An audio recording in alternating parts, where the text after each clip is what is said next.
Cet épisode marque la fin de notre première saison. Merci d'avoir été au rendez-vous, d'avoir écouté, partagé et vibré avec nous. On prend une petite pause estivale et on revient en septembre avec encore plus d'histoires, d'émotions et de résilience. Bon été à vous!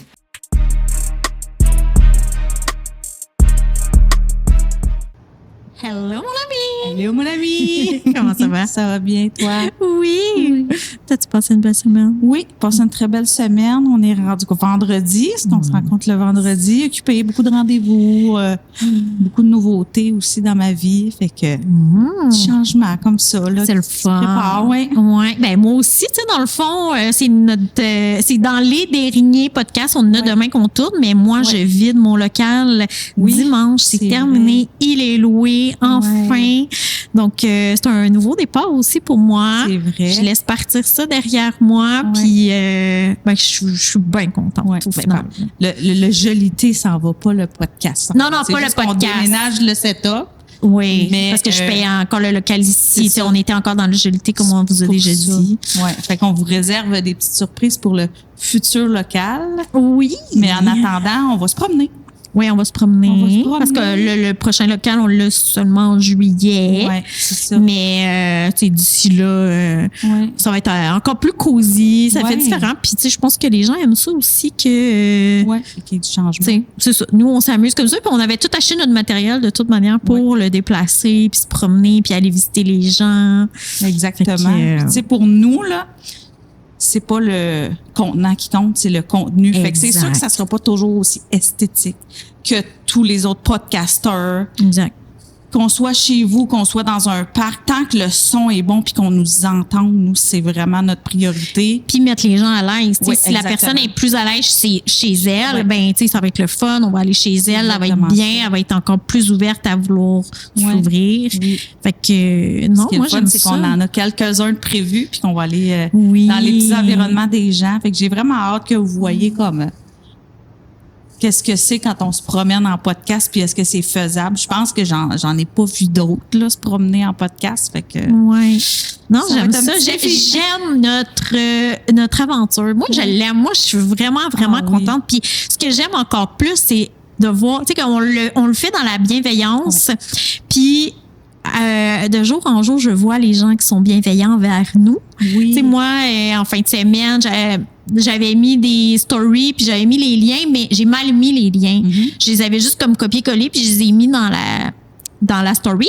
Puis il y a quelqu'un hyper gentil. Je me lève un matin, samedi matin, bien de bonne heure, puis j'ouvre un message, puis la personne, elle me dit « Allô, comment vas-tu? » Je ne la connais aucunement, cette personne.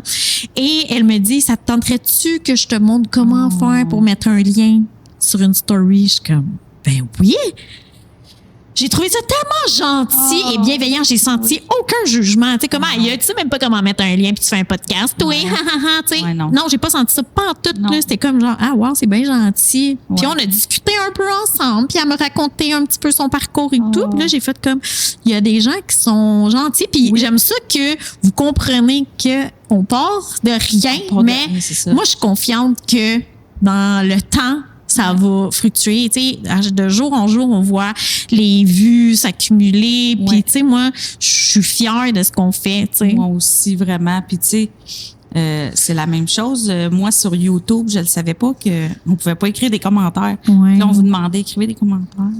Écrivez-vous des questions, mais on recevait rien, tu sais.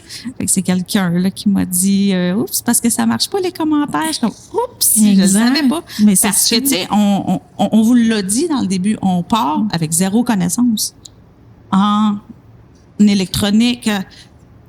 Même moi, en réseaux sociaux, j'ai de la misère. On n'est pas des, comment qu'on les appelle? On n'est pas des influenceurs. Non, là. On n'est pas des influenceurs qu'on connaît comment faire des montages puis des ci puis des ça. Non, pas du tout. Là, on partait vraiment de zéro. Mais je trouve qu'on s'améliore grandement les choses se font de plus en plus rapidement parce qu'on on en a passé des heures à chercher. Ben, t'en as passé. Là, je vais te donner ce mérite-là à toi. Je te le donne. Tu as travaillé fort pour comprendre comment ça se passait. Moi, c'est vraiment pas ma tasse de thé. Je déteste ça pour mourir. Mais, tu sais, comme tu me le montres, puis je pense que j'assimile assez rapidement, puis OK, go. Bien, là. Moi, je suis comme, hey, tu peux t'occuper des réseaux sociaux, là. Je comprends même pas comment mettre, tu me les envoies, puis là, j'arrive plus à les mettre sur Instagram, puis sur mon, hey, c'est tough pour moi, mais ce qui était compliqué. C'est plus facile pour moi. C'est ça. Puis moi, je comprenais pas comment ça que ça prenait une nuit complète, télécharger une vidéo, mais là, tu sais, on apprend au fur et à mesure, puis, tu sais, zéro connaissance. Mais moi, c'est ça. Je suis vraiment, vraiment, vraiment contente de nous, là, tu sais. Puis j'aime ça qu'on ait des petits projets, justement, avec ta petite van life, aller rencontrer quelqu'un, aller faire un petit trip de filles, en même temps, de faire quelque chose qui nous passionne toutes les deux, puis essayer de donner de l'espoir à travers ça aux gens, tu sais. Même si ça l'aide une personne, un podcast, ben ça leur a aidé déjà une personne, puis pour moi, j'ai fait ma job. Là, on commence à en avoir des petites répercussions. Ben juste le fait que les gens viennent nous écrire pour parler dans notre podcast, ça veut dire que, tu sais, on attire ce qu'on veut attirer. Hein? On attire une bienveillance. Ils savent, les gens, qu'on veut les écouter. On sera pas dans le jugement, ou on va pas les brusquer non plus. Fait que juste ça, là, de plus en plus, on a beaucoup plus de demandes qu'on en avait. Fait que, tu sais, on cherche encore par nous-mêmes. On envoie des messages aussi. On n'en aura jamais assez, en fait. C'est ça. Mais, tu sais, comme en fin de semaine, on en a 2 encore. Fait que, des fois. Puis, on y va aussi selon un peu ton horaire de travail, moi aussi avec parce qu'on continue à travailler à travers tout ça. Là. Nous, c'est un passe-temps, entre guillemets. Là. On s'amuse. Là. Exactement. Puis, tu sais, je veux vraiment que ça reste dans le plaisir. Là. Je veux pas que ça devienne une tâche. On le fait pour s'amuser. On a du temps, on le fait. Tu sais, on commence à prendre de l'avance. On a des émissions déjà enregistrées, sont programmées. Tu sais, puis quand léger. On n'aura plus de plaisir, on le fera juste. Non, exactement. Parce que ça va se ressentir dans les candidats qui vont venir, dans les personnes qui viennent parler. Fait que c'est simple, on le fait pour le plaisir. Puis quand on n'aura plus de plaisir, ça se terminera juste là. Puis tu sais, en même temps, c'est ça nos petites intros qu'on a changé la façon de faire. Tu sais, j'aime encore plus ça. J'aime ça que vous prenez à nous connaître, puis on vous a demandé si vous avez des questions pour nos entrevues qu'on avait faites, chacune respectivement. Si vous avez des questions, tu sais, pour mieux comprendre l'histoire ou quelqu'un qui vit peut-être quelque chose qu'on a vécu, vous avez posé des questions à ce sujet-là. Puis aujourd'hui, on va répondre à ces questions-là. Fait qu'on va s'amuser, petite journée entre filles, on répond aux questions, puis on va se laisser aller. Comme ça va vous apprendre à mieux nous connaître, mieux comprendre de où on vient, puis comment qu'on pense maintenant ou comment qu'on a réussi à cheminer. Un petit peu plus profondément qu'on n'est peut-être pas allé parce que c'est nos premiers, puis ça allait vite aussi. Tu sais, 1 heure, c'est rapide. Oui. Fait que c'était nos premiers. Oui, c'était nos premiers. On s'est testé sur nous 2. Exact. Fait qu'aujourd'hui, c'est ça. On fait ce qu'on appelle un Q&A. Si vous avez des questions pour les autres, ou si personne, ça va nous faire plaisir, soit de les recontacter s'ils veulent venir reparler de leur podcast, ou sinon, on va juste leur envoyer la question, puis on va vous répondre. La personne va vous répondre en dessous de votre question. Fait que envoyez-nous des questions, des j'aime, envoyez-nous. Abonnez-vous. C'est ça qui va nous aider à continuer à pouvoir réaliser ce projet-là sans trop nous nuire dans nos vies respectives aussi. Là, c'est l'encouragement, c'est la passion qui va prendre l'ampleur. Exactement. Puis on le voit quand vous vous abonnez, c'est que ça nous donne aussi comme ça nous fait un petit quelque chose dans la journée, on s'envoie avec tout le hey, regarde, on est rendu à tant de vues. C'est toujours le fun. Là, fait puis c'est important pour que ça puisse continuer dans le temps. Oui, c'est ça, c'est vraiment ça parce que on peut s'essouffler aussi avec le temps après 1 an, 2 ans, 3 ans. Fait que c'est probablement ça qui va faire qu'on s'essoufflera pas parce que c'est comme ça. Puis là, on s'amuse avec des shorts qu'on a commencé la semaine passée. Fait que là, ça aussi, c'est quand même nouveau, tout ça. Fait que là, on s'amuse à poster des shorts. Puis là, on voit l'engouement. Oui, parce que, tu sais, des fois, écouter un podcast qu'on connaît pas trop, peut-être que ça peut paraître un peu, ça me tente pas d'écouter ça, mais juste de voir un petit extrait, ça fait comme, ça a l'air intéressant, puis les gens vont l'écouter, vont voir, puis on va se faire découvrir à travers ça. On essaie d'aller aussi se faire découvrir par les gens qui nous connaissent pas. Exactement. Puis on va avoir toutes sortes d'histoires aussi. C'est là, les histoires du début, il y en a certaines qui peuvent se ressembler un petit peu, mais c'est toutes des histoires très différentes, très... Chaque personne est unique. Chaque personne est unique. Puis la personne qui va avoir dit un mot, peut-être c'est ce mot-là qui va résonner avec la personne qui a besoin d'entendre ce mot-là à ce moment-là. Exactement. Alors, on commence. Attends, je vais me prendre une petite gorgée avant. Bien sûr. Parce que là, je veux juste vous dire qu'on n'a pas lu les questions. Fait que moi, je ne sais pas les questions qu'elle va me poser, puis elle ne sait pas les questions que je vais y poser parce qu'on voulait rester dans notre pleine authenticité, c'est vraiment notre valeur principale. Fait qu'on n'a pas pris le temps de réfléchir avant à nos réponses. Là. Fait qu'on y va comme ça, on va réfléchir sur le fait, puis... on va essayer de répondre avec le meilleur de nos connaissances et de comment on y a des questions qu'on veut pas répondre, on fait comme les invités, on va le dire. Ouais, c'est important. Puis si ça a été très, très discuté dans le podcast, on va vous envoyer vers le podcast. Mais je pense que c'est des bonnes questions qui sortent, là. Oui, puis aussi, peut-être qu'il y a des questions, vous allez dire, ça se ressemblait, mais tu sais, comme on va essayer de répondre au meilleur de nos connaissances. On a pris les questions des gens. Exact. On les a écrits sur des papiers, puis on s'est posé des questions. Exactement, c'est ça. Fait que je te laisse commencer. Ah ouais? D'accord. Alors, Annie, la première question pour toi est, après autant d'épreuves, comment arrives-tu à faire de nouveau confiance à la vie sans avoir trop peur? C'est une bonne question. Ça part fort, Ça part fort. Laisse-moi le temps d'y réfléchir un peu. Comment je réussis à faire confiance à la vie? Je me souviens de l'avoir perdue complète, cette confiance-là, en la vie. Là. En la vie, ça égale-tu en moi? Peut-être. Fait que comment j'ai fait pour reprendre cette confiance-là, ça a été un pas à la fois, 1 minute à la fois. Je comprends la question parce que je comprends qu'il y a des gens, quand ils vivent des choses difficiles, il y a l'anxiété là qui peut devenir très forte pendant des années. Des années, ça, j'ai entendu parler des gens qui... Mais tu sais, toi, dans ton podcast, tu as parlé que tu allais dormir à l'hôpital puis que tu te sentais plus en sécurité à l'hôpital et tout. C'est ça. Alors... Comment tu t'es fait pour réussir à reprendre un petit peu ton beat normal sans avoir toujours peur de tout puis avoir peur de mourir à nouveau? Puis... Je pense que c'est une question de... Au début, j'étais en hypervigilance tout le temps. Là. Ça veut dire que j'allais sur la route puis admettons qu'il y avait une construction puis il fallait aller ailleurs, j'ai pas été dans ce chemin-là parce qu'il aurait pu m'arriver quelque chose. Tu sais, à chaque fois que je me faisais dépasser, ma vie aurait pu être en danger. J'étais toujours en hypervigilance puis je pense que c'est ça qui me rongeait de l'intérieur. Je pense que c'est ça qui ronge de l'intérieur, l'hypervigilance en tout temps. Puis, un moment donné, ça s'est estompé de part. Ce bout-là s'est estompé quand on voit la mort de proches. Quand on a la maladie qui vient sur nous, on tombe en hypervigilance tout le temps.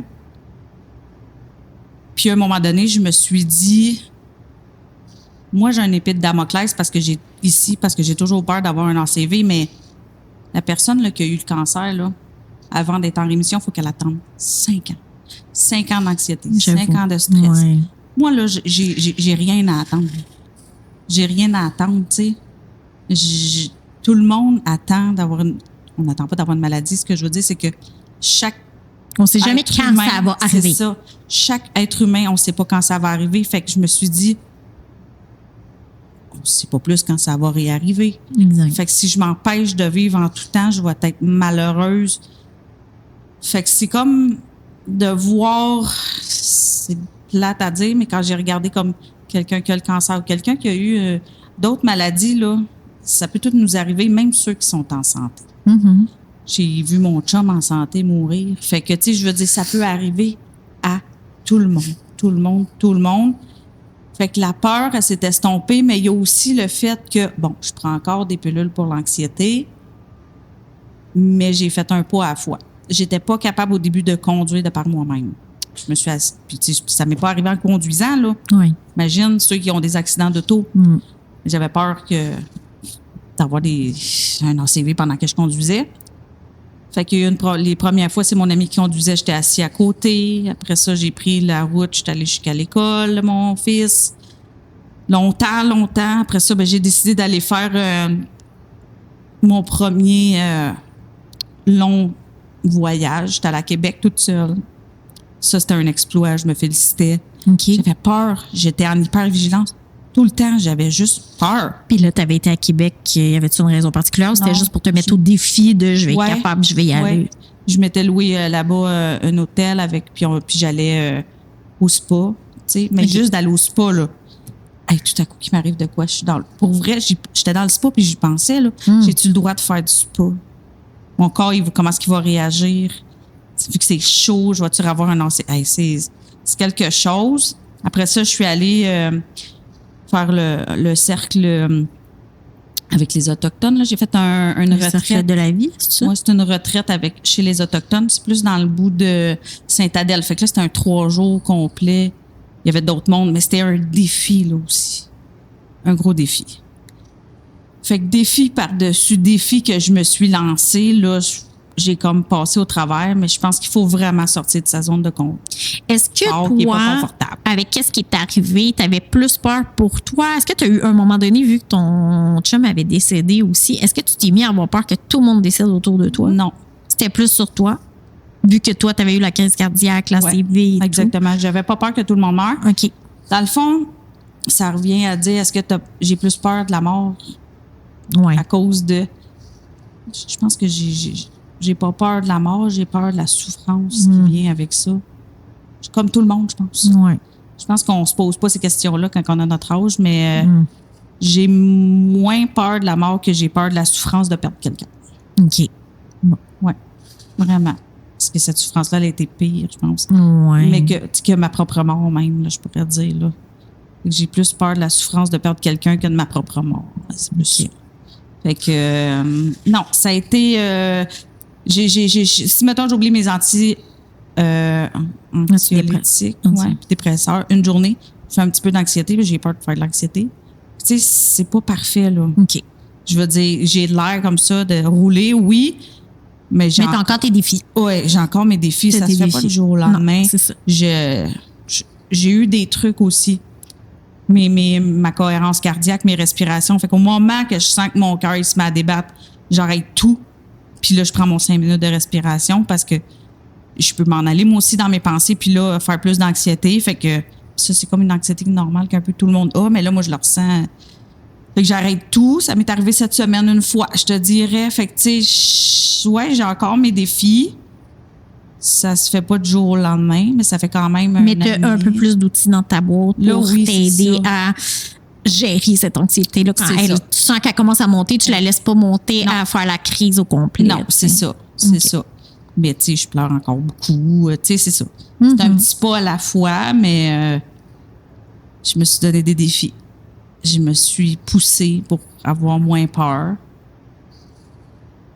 Oui. C'est ça. Mais c'est pour cette réponse.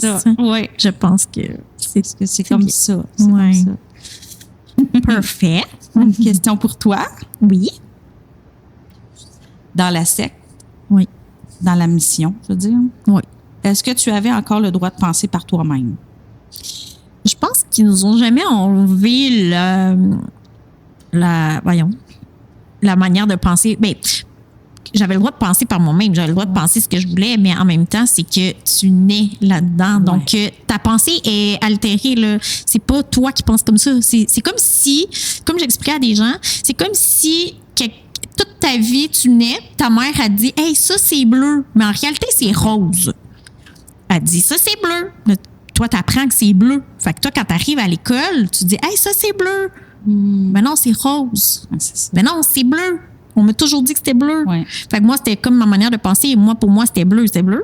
Ouais. Tu sais? Fait que est-ce que j'avais le droit de penser comme je voulais? Oui, mais non, parce que ils m'ont mis des pensées dans ma tête. Tu sais? Puis moi, je pensais que c'était ça la vie, puis c'était ça mes pensées. Donc, mettons que je pensais pas que je n'étais pas capable de penser par moi-même, mais peut-être que oui, parce qu'eux mettaient des pensées, tu sais. Ouais. Je pense que la question s'applique plus à quelqu'un qui est rentré dans une secte. Oui, c'est ça, exact. Toi, t'es né dedans, fait que tes pensées, ils ont été créés comme ça. Comme nous, on est dans le catholicisme, puis on a les pensées, en tout cas. C'est ça. On ne rentrera pas là-dedans, mais quelqu'un qui rentre, là, est-ce qu'on contrôle c'est ça, moi, je suis pas rentrée dans la secte qu'on me brainwashé. Moi, je suis née là-dedans. Mon cerveau était basé là-dessus à ma naissance. Ouais. Fait que pour moi, tout était tout à fait normal. Ouais. Là, c'est plus en sortant que tu réalises que, justement, comme je disais, j'ai pas rêvé à qui je voulais être, j'ai pas eu cette chance-là, mais au moment où est-ce que j'étais, je sentais pas que j'étais privée de rêver à ça. Je savais même pas que j'avais le droit de rêver à ça. C'est ça. Fait que c'est plus ça. Ça fait plus. J'espère que ça répond à la question. On va avoir des questions avec des réponses plus longues. C'est ça. Là, on se donne pas de... Annie, quelles ont été les étapes les plus difficiles de ton deuil? Ça peut être un podcast complet, je te dirais.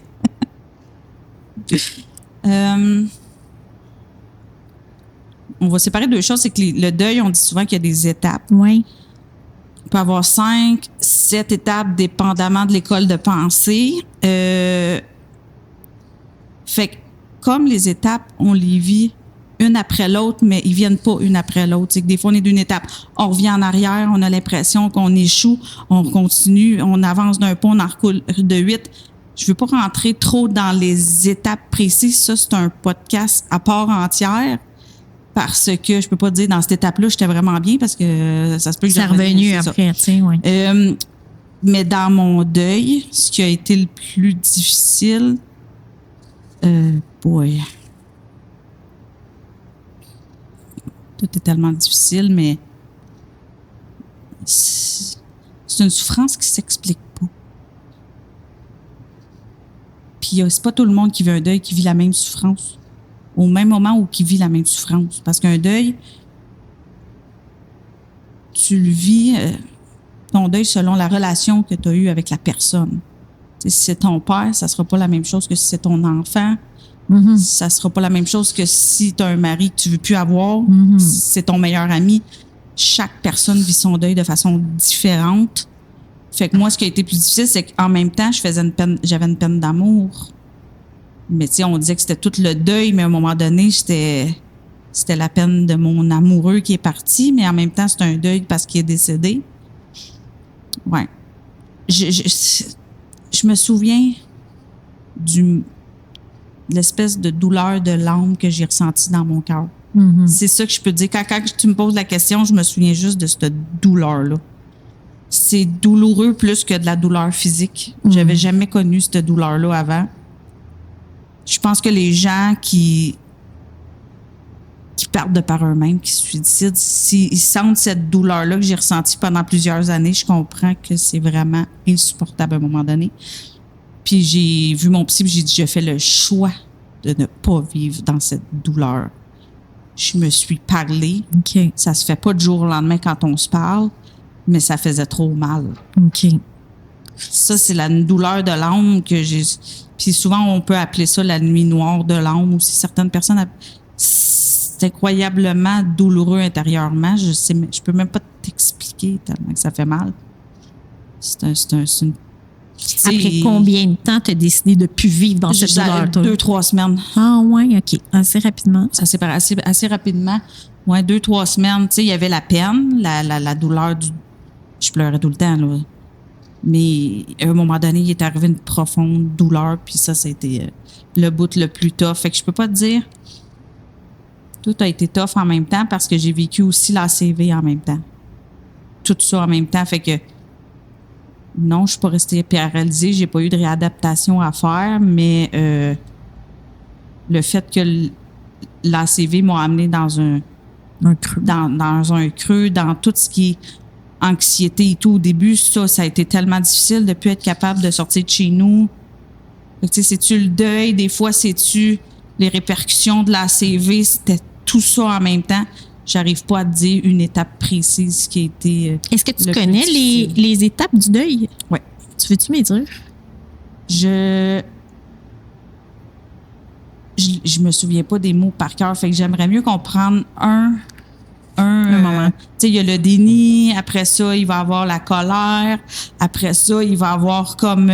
je pense qu'il y a une étape avant, mais il va y avoir comme la désorganisation. Après ça, il va y avoir une espèce d'acceptation. Puis ensuite, il va y avoir comme un héritage. Fait que, tu sais, t'es dans le déni, tu veux rien savoir. J'ai jamais été dans le déni. Ouais, c'est ça. Je suis passée direct dans... J'ai quasiment pas été dans la colère. J'étais juste pleurais tout le temps. C'est ça, je voulais savoir si tu avais connu la colère envers lui. Mettons, t'es parti. Pourquoi tu m'as fait ça? Un petit peu. Puis c'est à un moment où j'ai été en colère que j'ai fait mon ACV. Fait que, tu sais, tout se mélanger. Mais ouais. Puis l'étape de désorganisation, ça a été ça. C'est une dépression. Fait que c'est une désorganisation. C'est une dépression saisonnière, là. Mm-hmm. C'est pas négatif, le mot dépression, c'est ce que j'ai appris. Ouais. Une dépression saisonnière, c'est naturel, faut que ça arrive. Faut que ça arrive dans le corps humain une fois de temps en temps, une dépression. Ouais. Une dépression naturelle. Tous les grands artistes vivent des dépressions, sinon ils écriveraient pas des aussi belles chansons, sinon on peindrait pas des aussi belles toiles. Fait qu'une dépression, c'est correct, mais il y a une désorganisation incroyable. Je me lavais plus. Tu sais, ça fait partie de ça, là. Tu te laves plus, t'es pas capable d'aller faire ton épicerie, tu veux pas sortir du lit. Tu sais, il y a une désorganisation où ce que tu as besoin d'aide. Après ça, il y a comme une espèce d'acceptation. C'est très long, tu sais, parce que tu peux accepter une journée, mais redevenir dans des organisations pendant un mois, là. Ouais. C'est là que tu penses que je pense qu'il y a une petite étape entre. Fait que c'est pour ça que je préfère. Ben moi, je voulais juste comme savoir si tu avais été un peu en colère envers lui. Ouais, ou c'est ça. Puis l'héritage, à la fin, c'est quand on apprend quand on comprend, quand on apprend sur nous-mêmes, puis qu'après ça, on peut redonner, tu sais, quand on apprend, je veux pas dire le pourquoi parce qu'il n'y en a pas de pourquoi. Oui. Mais qu'est-ce qu'on apprend sur nous? Qu'est-ce que ça nous a fait apprendre sur nous? C'est ça. Ça, c'est l'héritage que ça porte. Ça peut prendre des années. Un deuil, ça se fait pas. Non, c'est ça. Il y a quelqu'un derrière. On va vous donner une petite pause. On revient de notre petite pause, là. On a eu un petit visiteur. Oui. Fait que des fois, c'est un petit peu plus difficile de reprendre l'idée où est-ce qu'on était rendu quand on est vraiment creux dans la conversation. Mais je parlais des étapes du deuil. Puis, c'est ça. On était rendu à la fin de dire que l'héritage, c'est qu'est-ce qu'on apprend de qu'est-ce qui s'est passé. De cette épreuve. Comme je disais, un deuil, ça se finit jamais. Tu sais, les gens ils disent, t'as-tu fini ton deuil? Voyons donc, ça fait bientôt. Ça fait 5 ans qu'il est mort. Comment ça? Ça finit jamais. T'apprends à vivre avec la douleur. Mm-hmm. T'apprends à vivre avec la perte. Tout simplement. Après, tu continues à faire ton chemin, tu continues à faire ta vie, mais tu as les pensées des fois, là, tu sais. Je veux dire, on n'arrête pas de penser du jour au lendemain à personne, tu sais. Non, c'est ça. Fait que c'est ça. Fait que ça, c'est ma partie deuil. Je pourrais vous en parler plus en profondeur dans un autre podcast parce que c'est un sujet qui me touche beaucoup parce que pour moi, le deuil, c'est pas seulement quand une personne meurt. Il y a un deuil quand on quitte un emploi. Il y a un deuil d'amitié. De la famille aussi. Des fois, les familles se séparent. Exactement. Des deuils de séparation, conjoint, tu sais, de perdre une partie de notre vie. Fait que tout ça, ça sera dans un autre moment. Puis écrivez-moi si vous voulez m'entendre un petit peu plus parler. C'est quelque chose qui me touche profondément maintenant, ce genre de... Quand les gens vivent des choses comme ça, je les comprends beaucoup. Oui. Ouais. Mais tu as passé par là, fait que t'es très au dos.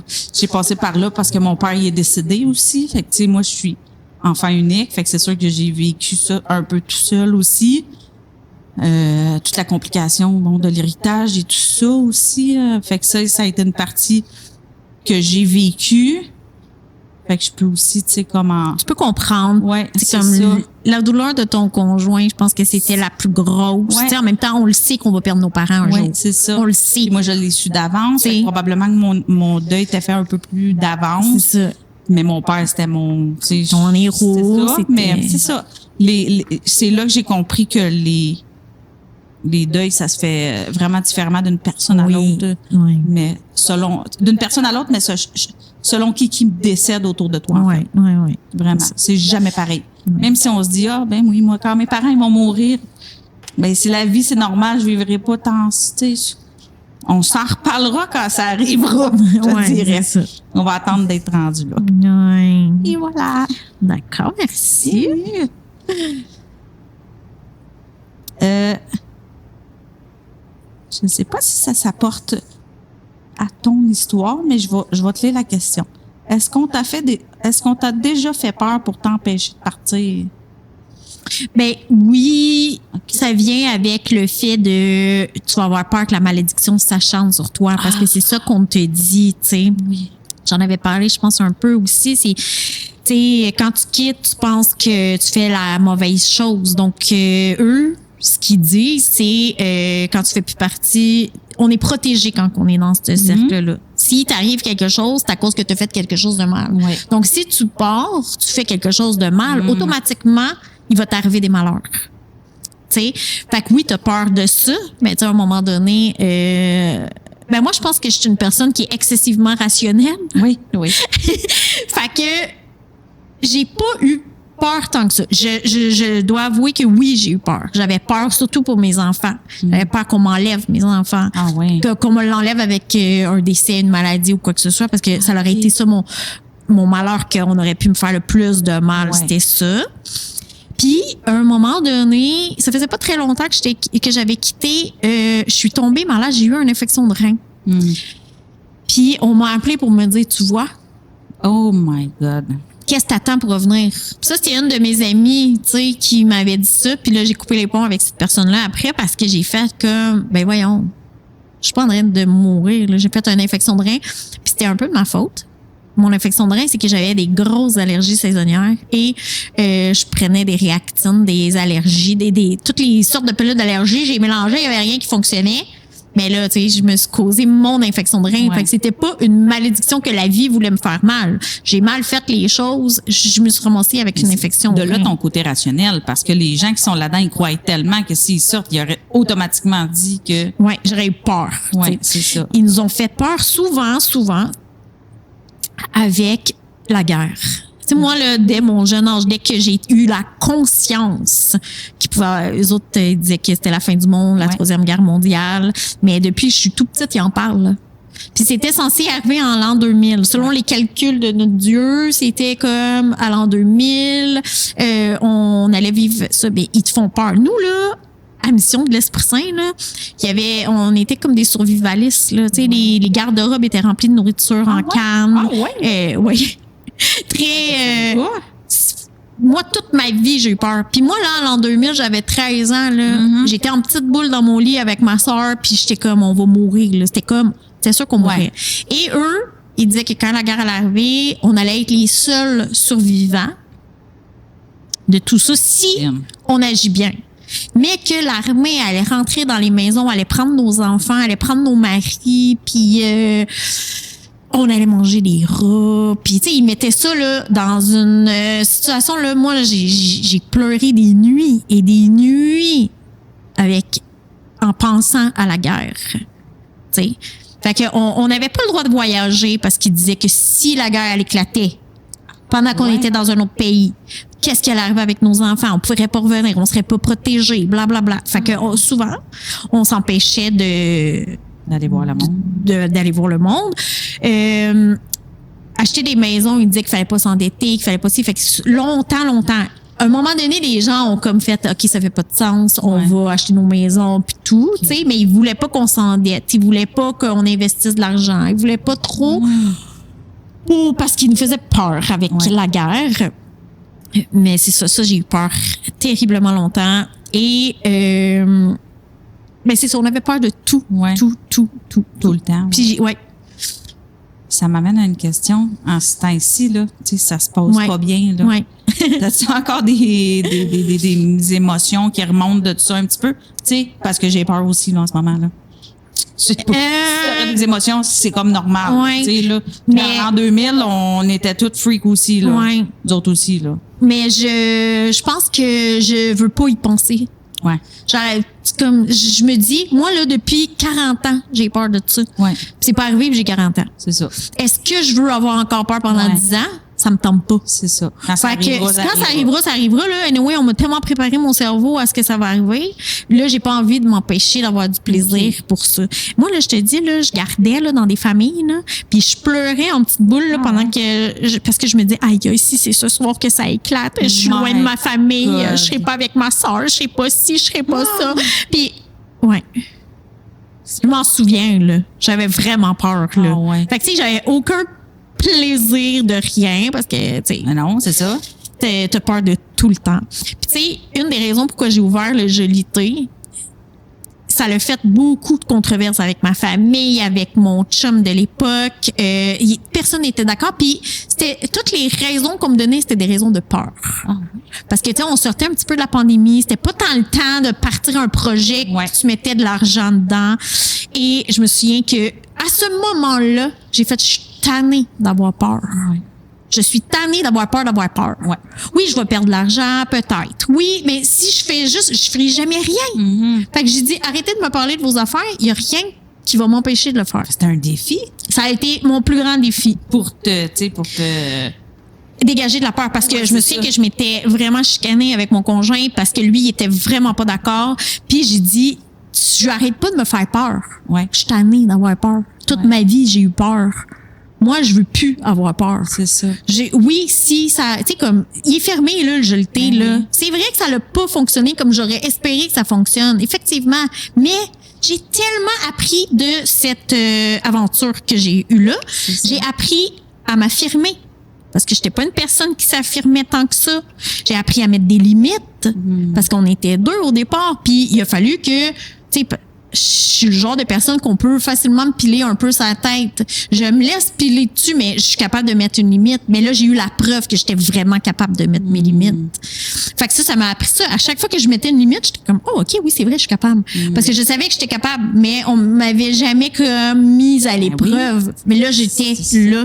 Puis, j'ai grandi. Tu sais, je pensais que j'étais pas capable de faire de la comptabilité. J'ai été capable d'en faire de la comptabilité. Je pensais que j'étais pas capable de gérer un magasin. J'ai été capable de gérer. J'ai traversé des peurs. Donc, si on me demande, est-ce que tu regrettes de l'avoir fait? Finalement, ça a quand même fermé, tu sais. Ben, non. Non, c'est parce ça. que moi, j'ai grandi. C'est ta confiance en toi, là. Explosé. Puis, en plus, j'ai fait tellement de rencontres que j'aurais pas fait en temps normal, là, tu sais. Les gens, ils venaient ici. J'ai comme découvert aussi ma capacité à écouter. J'ai découvert ma capacité. Est-ce que j'étais intéressante? Les gens, ils revenaient me voir, tu sais. J'ai arrêté de me sous-estimer que j'ai rien à dire, que peut-être que je suis pas si intéressante que ça ou quoi que ce soit. Là, ça me faisait m'épanouir un petit peu, tu sais, comme les gens, ils revenaient me voir, les gens, ils me donnaient toujours un beau commentaire. Fait que j'ai grandi énormément de cette aventure-là. Fait que j'étais contente d'avoir mis mon pied à terre puis de dire, arrêtez de me faire peur. J'ai écouté personne. Parce que honnêtement, il y a personne de mon entourage qui était d'accord. Et j'ai même été voir quelqu'un demander conseil. Je disais, hey, je veux me partir ça. Qu'est-ce que t'en penses? La personne, elle me dit, oh non, c'est vraiment pas le temps, c'est pas une bonne idée.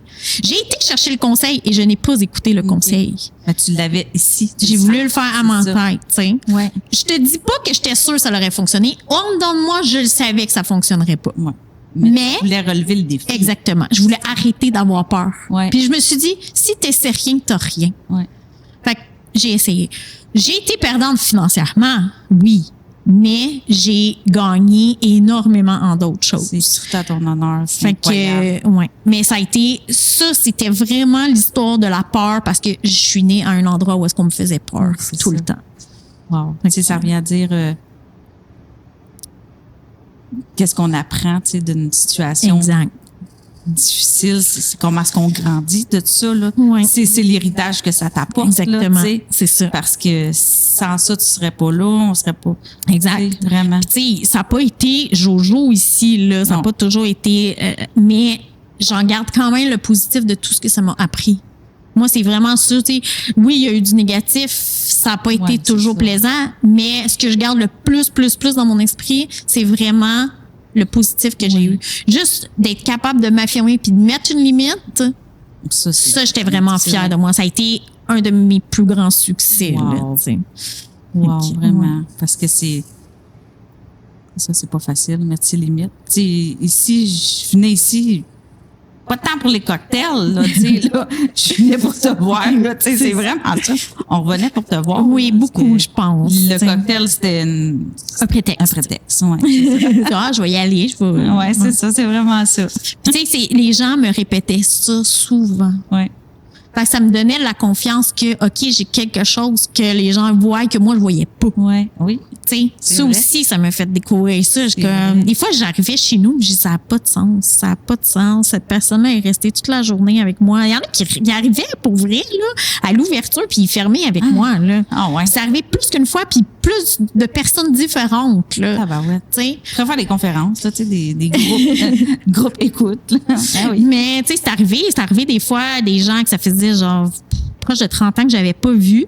La personne est arrivée ici, elle savait même pas que c'était moi. Okay. Elle filait juste pas cette personne-là à ce moment-là. Elle est venue s'asseoir, elle a levé ses yeux, elle a regardé c'était moi.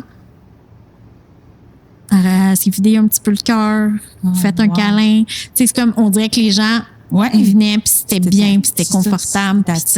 Puis je me disais, crime, tu sais, c'est chez nous que ça arrive, ces affaires-là. Là. C'est ça qui est le fun, c'est que oui, je l'ai ferme, mais tu perds pas ça. Je perds pas ça parce que le GLT m'a emmené aussi. Tu sais, j'aurais jamais parti un podcast parce que j'aurais jamais su que j'étais capable de parler puis d'écouter les gens, tu sais. Fait que c'est beau. Merci. Bravo. Merci. Merci. À toi maintenant, une autre question. Bon, on a répondu un petit peu à cette question-là, mais je sais pas si tu veux revenir un peu. Comment as-tu réussi à trouver un sens positif après ce deuil? Oh, c'est ça. Ça, c'est ce que on appelle l'héritage. C'est l'apprentissage. C'est... Ouais. Trouver un sens positif à la mort, là, c'est pas facile. On se pose beaucoup de questions. Pourquoi moi? Pourquoi lui? Pourquoi nous? Pourquoi ça nous arrive? Quand tu comprends que tu n'auras pas de réponse, ça donne un sens. Mais avant que tu comprennes que tu n'auras pas de réponse, c'est long. C'est difficile. Parce que c'est plus grand que nous, là. Tu sais, je veux dire, tu peux pas avoir de réponse. Puis, tu sais, avant d'arrêter de chercher un coupable aussi, ça peut être long. Fait qu'à un moment donné, tu trouves le positif quand tu acceptes. Quand tu acceptes la situation, tu acceptes que tu vas pleurer, tu acceptes que tu pleures, tu acceptes que tu vis ça. Puis c'est là qu'à un moment donné, on dirait que ça switch tranquillement vers l'apprentissage des choses. Parce qu'au début, on est tellement comme... au début, on est en crise, là, fait qu'on oublie ça, là, on n'est pas là. Oui. Puis à un moment donné, avec le temps, ça finit par switcher. Je te dirais pas que j'ai déjà trouvé le sens à tout ça, même si je le sens, je le sais, les gens ils me le disent. Comment j'ai appris sur moi, je sens que cette situation-là m'a fait me découvrir, m'a fait aussi me pardonner à moi-même, pardonner à des gens. Je me sens beaucoup plus légère dans mon cœur. Je me sens plus en paix avec le fait que je peux prendre mon temps, que je suis pas aussi vite qu'avant, mais est-ce qu'il va y avoir des raisons plus grandes que ça? Je le sais pas, mais c'est encore dur pour moi de dire merci. Ça fait pas si longtemps que ça. Je trouve ça... ouais. Je pense que je suis pas encore capable de dire merci. Quand je vais assumer tout ce que j'ai appris, peut-être. Il y a eu un avant-après ACV, par exemple. Peut-être que je peux dire merci à l'ACV parce que je pense que c'est plate à dire, mais il y a un avant-après ACV, mais il n'y a pas un avant-après décès de Luc. Parce que quand ça t'arrive à toi, c'est comme le choc. Ça m'arrivait à moi qui meurt, mais c'est arrivé à lui, là. C'est lui qui est mort. Mais quand il y a eu l'ACV, c'est le choc que ça peut t'arriver à toi de mourir aussi puis d'être paralysé. Fait que je pense que c'est là où j'ai mangé encore plus ma claque. En tout cas, je n'avais mangé une coupe de claques. Oui. Pas mal. Oui, c'est ça. Fait que... ouais, je suis encore dans ce... Tu sais, je peux pas te dire ça que... fait pas si longtemps. Ça fait pas si longtemps. Là. Je peux pas te dire que j'ai appris. J'ai pas tout appris encore. J'apprends encore. J'arrive à dire, OK, je comprends pourquoi j'ai vécu ça, parce que je ne suis pas la même personne, parce que je vois la vie différemment. Je le comprends, je le vois. Il reste encore un bout de chemin à faire. Ouais. Oui. C'est normal. C'est normal. Ça fait 1 an et demi. Oui, c'est ça. C'est tellement récent. C'est ça. Ça se fait pas. T'as déjà cheminé quand même vraiment beaucoup depuis, fait que... Mais je suis allée chercher l'aide. Oui. Puis je le répéterai jamais assez. Si vous restez avec vos émotions à l'intérieur de vous puis que vous ne parlez à personne, les émotions s'accumuleront en vous. Ça va finir par péter. On dit que pour élever un enfant, ça prend une famille, mais pour sortir quelqu'un d'une dépression, pour élever un enfant, ça prend un village. Pour sortir quelqu'un d'une dépression, ça prend un village. Faut que tu parles. Faut que tu Faut que tu ailles chercher de l'aide. Faut que tu sois entouré. Faut que tu aies de l'aide. Moi, j'allais à l'hôpital. Je veux dire. Mais tu as été voir un psychologue. Oui, mais au début, j'étais dans le déni. J'avais pas d'arrêt de travail. J'avais pas de pilule pour l'anxiété ni la dépression. J'appelais l'ambulance pour me rentrer à l'hôpital. Fait que j'avais pas de psy encore. J'avais pas été aux couleurs de la vie. C'est là que j'ai fait mes 10 séances pour apprendre sur le deuil. J'ai été chercher de l'aide parce que je serais pas rendue là où je suis. C'est ton ACV qui a fait que tu as été chercher de l'aide parce que tu roulais dans je roulais, le vide, c'est ça. Même après. Je m'en allais déménager, j'avais recommencé à travailler, je roulais dans le vide, vraiment, c'est ça. Exactement, t'as raison. Ouais. Fait que c'est ça. J'ai parlé, c'est revenu. Mon cerveau, c'est pas le psy qui m'a dit, va s'asseoir. Comment t'as vécu ça, ton enfance? Non. Moi, je suis partie du début, là. Ça a pété dans ma tête, ça a pété dans mon corps, je suis descendue très, très, très bas. Mais j'ai parlé. Des semaines et des semaines à broyer, pas parler. Moi, j'ai toujours dit, c'est ça la plus grande thérapie, c'est parler, tu sais. Il faut parler. Scientifiquement, quand ton cerveau s'écoute, fait que tu t'entends toi-même parler, ça vient chercher une autre partie de ton cerveau qui vient faire cheminer une partie du problème tout seul. C'est juste qu'on veut... on a tellement peur de déranger, on a tellement honte des fois, on a tellement tout, on se sent tellement qu'on veut pas. Oui. Mais c'est la solution, en fait. C'est la seule solution. Tu sais, il y en a qui veulent pas y aller voir les psys. Puis moi, les premières fois que j'ai été voir un psy, là, je savais pas trop. Ben, la première fois que j'ai été, je savais qu'est-ce qu'il fallait que je dise, mais je savais pas trop par où commencer. Mais j'ai dit à tout le monde qui hésite puis qui y vont pas, je dis, tu sais, quand tu vas t'asseoir là, tu sais pas tant pourquoi tu y vas, là, puis tu fais juste comme, moi, souvent, les premières fois, je leur disais, bon, je sais pas qu'est-ce que je sais pas qu'est-ce qu'il faut que je te dise. Mais on dirait qu'à la seconde que je dis ça, là, ça sort. Je savais pas qu'est-ce que j'allais y dire. Là. J'y pensais, mais pourquoi j'ai pris ce rendez-vous-là? Est-ce que je vais vraiment avoir de quoi à dire? Est-ce qu'on va vraiment comprendre de quoi? La seconde que tu t'assis, on dirait, dans ces endroits-là, tu sais, souvent aussi, je leur disais, ben moi, je veux juste te dire que je pleure jamais. C'est ça. Je veux juste broyer. C'est ça, je m'en allais dire. Moi, j'étais à côté, là. Moi, je me suis assis, là. Je vais pas dire un mot, me suis mis à broyer. T'es comme... Je broye jamais. Et quand tu commences à broyer, première séance, il y a un problème. Quand c'est long, je parle de pression. Je sais pas pourquoi je parle, mais je pleure jamais d'habitude. C'est ça. Mais ça me faisait cheminer. C'était niaiseux, là, mais juste aller là, broyer une shot, que tu sais pas trop pourquoi tu pleures, puis là, tu dis plein d'affaires. Dans ta tête, ça fait pas de sens, puis quand tu sors, tu commences à faire des sens. Juste d'avoir quelqu'un qui t'écoute ici. Exact. C'est un peu ça le but d'ici. Exactement. Puis tu sais, moi, c'est ça que j'ai dit combien de fois, toutes les entrevues que j'ai fait, des fois les gens me posaient des questions. Tu sais, juste la question que tu me posais pendant mon entrevue, que je m'y attendais zéro, puis c'était pas une question qui a fait que j'aurais pu pleurer, puis ça l'a comme ouvert une valve là que je m'y attendais pas du tout là. Fait qu'à chaque fois qu'on parle, là, c'est ça. Tu guéris une partie de toi quand même. Ça. Parce que même si on voit les gens après coup quand ils ont cheminé une partie, quand on leur dit l'histoire, là, ça nous en fait guérir une autre partie. Exactement. À chaque fois. Là. Moi, c'est ce que ça faisait. C'est pour ça que... Tu sais, on dit dans les couples, pour que ça fonctionne, ça prend beaucoup de communication. Pourquoi ça serait différent dans la vie de tous les jours? C'est vrai. Il faut communiquer. On a un problème souvent. Qu'est-ce qu'on fait dans un couple? On va pas en parler. Mais pourquoi qu'on en parle? C'est ça qui fait que ça va réparer ton couple. Pourquoi ça réparerait pas ta vie? C'est ça. Faut parler. C'est ça. Pourquoi tu n'es pas capable de dire j'ai besoin d'eux? Tu sais, hey, je me sens pas bien, j'ai besoin d'eux. Puis des fois, juste de le dire, ça fait dédramatiser aussi. Là. C'est comme, finalement, peut-être que l'autre va prendre ça comme... Puis peut-être qu'elle va juste faire, je comprends, puis OK, on va faire ça. Tu sais, c'est ça, exactement. Ça, c'est un autre podcast. Oui. Sinon, on va partir là, longtemps. C'est ça. Quand on a pris une pause, ça faisait déjà 30 minutes, puis on avait genre 12 questions. Oh, OK. Là, c'est à qui, là? C'est à moi. Vas-y.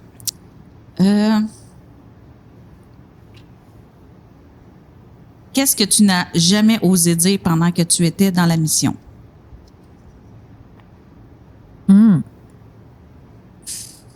Je sais pas.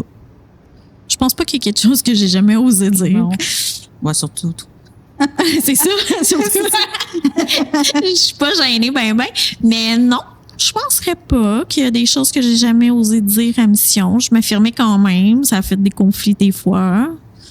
Mais tu sais, je croyais. Fait que c'était pas des choses que j'aurais dit que je croyais pas. Tu sais, fait que. Ça m'amène à l'autre question d'abord. Vas-y. Est-ce qu'il y a une règle ou une pratique là-bas qui choquerait complètement les gens de l'extérieur? Tu sais, tu y croyais à ça. Qu'est-ce que vous appreniez de spécial qui aurait pu me choquer? Ce qu'on apprenait, mettons, la Terre est en forme de poire. Mais tu sais, moi, ça, c'est pas des affaires qui m'intéressaient. Fait que je le sais qu'il y en a qui ont sorti avec moi et tout, puis qui me disaient pourquoi tu parles pas de ça. Mais c'est pas quelque chose que moi m'intéressait. Fait que tu sais, genre, qu'il y ait des étoiles, ça existe ou ça existe pas, je m'en fous. Okay. Que le soleil, c'est le reflet de la Terre ou peu importe, je sais même pas c'est quoi exactement encore à ce jour, à 40 ans, je m'en fous. Fait que ce qu'ils nous disaient, c'est vrai ou pas vrai, ça, je m'en foutais. Fait que ça n'a jamais comme perturbé mon esprit. Ça, c'est moi. Certains qui sont sortis, qui ont fait comme, voyons donc, qui nous disaient des affaires comme ça, blablabla. Mais moi, ça m'intéressait pas. Puis ça m'intéresse toujours pas. Tu sais, moi, je me demande comment est-ce que ces gens-là, quand ils sortent, croient que la Terre est vraiment ronde dans le sens qu'ils ont toujours... Je veux dire, il n'y a personne qui peut savoir, là. Moi, je m'en fous. La Terre, est-tu ronde, est-tu plate, est-tu carrée? Elle m'en câline. Je vis sur la Terre, c'est ça l'important. Le reste, je m'en fous. Fait que c'est pas quelque chose que moi fait comme ça avait donc bien pas d'allure, ça avait donc bien pas de sens. Je m'arrête pas à ça. Puis tu sais, moi, je croyais en Dieu, mais je pense pas que je croyais en Eugène Richer de la Flèche. Je croyais en quelque chose. Quoi? Je sais pas, je pourrais pas te dire quoi. Tu sais, moi, je me couchais, tu sais, je croyais qu'il fallait demander des choses à la vie, à l'univers. Tu sais, moi, à la seconde que j'étais enceinte, ou même avant, peut-être, je sais plus, mais tu sais, pour moi, je demandais à tous les soirs avant de me coucher que mon bébé soit en santé, qu'il soit intelligent, qu'il soit ci, qu'il soit ça. Tu sais, je demandais ça à la vie. C'est naturel. Je demandais pas ça à Eugène Richer de la Flèche. Mais, tu sais, comme encore aujourd'hui, tu sais, si je veux quelque chose, je vais, tu sais, s'il vous plaît, ça serait... Ça fait partie un peu de ma vie, mais je l'ai faite. Mais est-ce que si je priais Eugène Richer de la Flèche? Non. Honnêtement, non. Tu sais, moi, je me couchais le soir, je faisais ma prière, je répétais toujours la même affaire. Je voulais des enfants en santé, intelligents, beaux. Je mettais le mot beau, là, c'était niaiseux. À toutes les soirs, tu sais. Mais c'est ça. Mais tu sais, moi, je pense que en sortant, j'ai continué à demander des choses à l'univers. Moi, mes choses que je demande, c'est l'univers. Fait que, est-ce que je faisais la même chose, mais que je pensais que c'était à Dieu que je le demandais? Peut-être, mais j'ai jamais dit, s'il vous plaît, Eugène Richer de la Flèche, faites que ceci m'arrive. Je faisais une demande générale à la vie. Pour moi, c'était super important que mes enfants soient beaux, intelligents, en santé. Comme on le souhaite tous. C'est ça. Puis moi, à tous les jours, sans exception, je répétais la même chose. Quand on répète souvent ça arrive. Que la vie, c'est ça. Fait que, je pensais d'avoir des affaires plus crunchy. Non.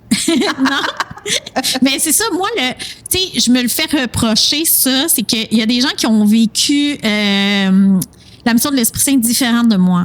Moi, j'y croyais. C'est différent. Ça. Moi, je leur reproche, tu sais, comme j'ai pas quelque chose à reprocher, tu sais, comme je reproche de m'avoir volé ma vie, de m'avoir volé mes rêves, quoi que ce soit, mais à ce moment-là, moi, j'y croyais. C'est ça. Il y en a qui ont été plus révoltés parce que les autres, ça fait pas de sens, qui étaient plus révoltés dans ce que les gens disaient, mais moi, je me posais même pas de questions, en fait. Fait que c'est ça. Puis, tu sais, je suis pas une personne qui est, comment qu'on appelle ça? Je suis pas une personne révoltée dans la vie. Tu sais, je suis pas, moi, tu me dis ça, si ça fait mon affaire, c'est correct, je te suis. Tu sais, si ça fait pas mon affaire, je suis capable. C'est là que j'ai découvert que oui, effectivement, j'étais capable de mettre des limites. Ouais. Mais, si ça fait mon affaire, j'ai rien à dire, je le suis, tu sais. Ah oui. Fait que là-dedans, je pense que c'est vraiment de même que moi, je l'ai vécu. Ça faisait mon affaire. Oui, tant mieux. Oui. Bon. Oui. À toi. Vis-tu avec des traumas aujourd'hui, des crises de panique ou des cauchemars? Non. Non. Non. Aujourd'hui, non. Dans la dernière année, oui. Puis sur ma vie antérieure, non. Tu sais, chirurgie, tout ça, là, mettons, là. Non. T'es pas traumatisée de tout ce que tu as vécu? Non. Félicitations à toi. Un choc post-traumatique, je le sais que c'est ça que j'ai fait. Je suis pas traumatisée parce que ça fait partie de la vie. La mort, ça fait partie de la vie. La maladie, ça fait partie de la vie. Est-ce que je suis traumatisée parce qu'il est parti à côté de moi? Non. Non. Je suis allée voir mon parrain à l'aide médicale à mourir aussi. Tu sais, j'ai vu mon parrain mourir aussi. Fait que je pense qu'il y a comme un détachement que je suis capable de faire. C'est un côté de moi qui me fait un peu peur aussi, mais j'ai un détachement réel à cette peur-là. Puis c'est pas que j'ai pas peur de rien, j'ai peur de bien des affaires dans la vie, là. Puis, mais... Ben, au moins, t'es pas resté avec des traumatismes, des cauchemars. Non, t'es pas... Ça peut m'arriver d'y repenser quelques fois au moment d'avant la mort, mais avec le temps, ça passe tranquillement parce que ma vie est belle, puis continue d'avancer, puis je continue, mais au début, là, je dormais pas. Au début, ça a été super difficile. Je me réveillais en crise de panique, je faisais des cauchemars. Ça m'arrive encore de rêver à lui, mais c'est comme des rêves normaux, là, tu sais, que tout le monde Est-ce que c'est beau? Les rêves maintenant que tu fais, est-ce que c'est des beaux rêves ou c'est encore la partie où est-ce qu'il devient laide? Non. Dans le sens non, parce que, tu sais, dans mes rêves, ça peut être des beaux moments, mais c'est plus des moments de séparation. C'est comme si mon cerveau est encore en train de faire un cheminement de séparation, on va dire, là. Okay. Fait que ça arrive encore, mais ça peut arriver avec une autre personne. J'ai rêvé à une autre personne, là, cette semaine, qui était dans mon entourage dans le temps, puis que ça arrivait. Fait que, tu sais, mais je peux pas dire que j'ai des pas beaux rêves ou des beaux rêves. C'est ça, c'est pas un rêve c'est pas un rêve qui va me réveiller puis qui va être traumatisant. Qui est en train de mourir, là. Tu sais, c'est pas ce rêve-là, c'est un rêve de vie. Ouais. Bon, t'es avec lui puis il se passe une situation X. Je rêvais un petit peu plus à lui, hein. C'était plus shakeant au début parce que déjà te lever puis que la personne n'est pas à côté de toi, c'est choquant, c'est difficile à vivre, t'es en crise tout le temps, là, je veux dire. C'est comme si tu le reperdais. Ah, c'est ça. À chaque fois que tu te réveilles, tu fais comme, oh shit, c'est vrai, il est pas là. C'est ça. C'est exactement ça. Ça, c'est douloureux, là. Oui, c'est ça. Tu revivais toujours un petit peu la douleur à chaque fois. Ça, c'est atroce, je te dirais. Oui, c'est atroce. Parce que, il est pas là. Au début, je vivais encore chez eux, je me levais dans le lit, là. Oui, non. Non, c'est atroce, très atroce. Puis, tu sais, là, les gens qui ont été ensemble, là, 40, 50, 60 ans, là, qui se pognent ou qui se pognent pas, je veux dire, c'est la personne qui a couché à côté d'eux tout le temps, qui ont pris leur café avec pendant 50 ans, que je peux comprendre que l'autre personne parte aussi vite. Ils se retrouvent avec une partie d'eux autres qui n'existe plus. Je pense que le fait que j'ai été du mot aussi avec lui et non plusieurs années a fait en sorte que j'ai pu retrouver ma propre vie à moi, moi-même. Ouais, c'est ça. Je suis pas traumatisée, je suis heureuse, mais je peux pas te dire ça des premiers mois, là. Non, c'est ça. Mais là, aujourd'hui, à ce jour, ça va bien. Ouais. D'accord. Ouais. Je pense que tu en as parlé un petit peu, là. Je sais pas si c'est une question qui va être beaucoup trop longue. Comment as-tu fait pour retrouver la paix intérieure après tout ça? Tu sais, je pense que j'ai été en paix quand même. Ouais, c'est ça, parce que c'est ta décision. C'est ça. J'ai été en paix, puis après tout ça, comment je peux dire ça, dans le fond? C'est juste que la vie m'a mis au défi, puis à chaque fois, je relevais le défi. Fait que, en fait, j'étais toujours fière de moi. Ouais. De moi. De moi. Oui. J'étais toujours fière de moi. De réussir à garder mes enfants, parce que t'as pas d'éducation, t'as jamais travaillé. Garder mes enfants à la maison, puis que t'es capable de les nourrir, t'es capable de t'en occuper, moi, je les ai inscrits à l'école. Ouais. C'était beaucoup de choses que je ne savais pas comment faire. Ouais. J'apprenais. J'ai appris. Fait que ça me faisait grandir à chaque fois. Puis moi, grandir, ça me... ça me... C'est pas que ça me motive, mais ça me donne comme... T'es capable. Ouais, OK, t'es capable. OK, ouais. Fait que la limite était... C'est ça qui t'apportait une certaine paix de dire... Hey, ouais. Fait que c'est juste que dans le fond, tu ne savais pas que tu étais capable. Puis là, la vie, elle t'oblige à me montrer que tu étais capable. Puis OK, finalement, je suis capable de faire ça. Fait que la prochaine étape, ça me donnait espoir que j'étais capable de la franchir aussi. C'est ça, ça revient au même. Ça revient que je disais que ça te donne la confiance. C'est sûr. T'as tout relevé. T'as tout relevé. Mais je me posais pas de questions. C'est ça, cette semaine, j'ai quelqu'un qui me demandait un peu ce genre de questions-là, mais j'ai dit, moi, je suis pas une personne qui pense beaucoup. J'ai de la niaiseuse de même, mais c'est pas ça. Non. C'est que je pense pas à, oh my God, si je fais ça, est-ce que je vais y arriver? Est-ce que je vais être capable? Est-ce que si... Non. Pas de scénario. Zéro. Ça peut m'arriver, mais je suis fonceuse. Je suis comme, OK, gars, on verra ce qui arrivera après. Là. Je l'essaye, puis on verra. Puis j'essaye pas de voir le pire. Puis, c'est comme quand j'ai mis les annonces pour est-ce que je suis femme de ménage ou gardienne. J'avais pas de, mais je pense que j'aimerais mieux être gardienne. Mais je pense que non, je me posais pas de questions. On verra ce qui arrivera. Si c'est le ménage qu'ils font, puis moi, j'étais un peu... je suis pas une personne gênée, mais c'est quand même gênant que tu rentres dans des maisons des gens, tu t'en vas faire le tour comme si tu savais ce que tu allais faire. Tu n'en as aucune maudite idée ce que je m'en viens faire chez vous. Là. Non, tu veux que je fais le ménage? Comme moi, j'aimais ça aller me présenter aux gens. Okay. J'aimais ça aussi leur dire que j'aimais ça les voir pour qu'ils aient confiance en moi. Ouais. Parce que c'est quand même un garant, c'est ça, parce que tu me donnes quand même les clés de chez toi, puis tout. Puis je voulais les rassurer que oui, j'ai 6 enfants, mais j'ai besoin de ce travail-là pour les faire vivre. Les rassurer que tu vas être là. Exactement. Tu sais, parce qu'il y en a beaucoup, c'est triste, mais dans les femmes de ménage, il y en a beaucoup qui prennent des contrats. Ah, finalement, je viens pas, si, ça. Mais tu sais, moi, j'étais fidèle. J'ai besoin. Si je te dis, je suis là le lundi, je vais être là le lundi. Puis, tu sais, il y en a un client que ça fait 15 ans que je fais à toutes les semaines et j'ai jamais manqué de travail à toutes les semaines, à part si je prenais des vacances ou si j'étais réellement malade. Mais en 16 ans, là, si j'ai manqué 15 fois, c'est bon, là, tu sais. Puis je le faisais à toutes les semaines et je le fais toujours encore à ce jour. Fait que moi, c'était important pour moi, mais ça, je savais pas si j'étais capable de le faire. Tu sais, dans le fond, j'ai jamais parlé vraiment à l'extérieur. Je m'en vais me présenter dans l'intimité des gens. J'avais de l'air d'un enfant.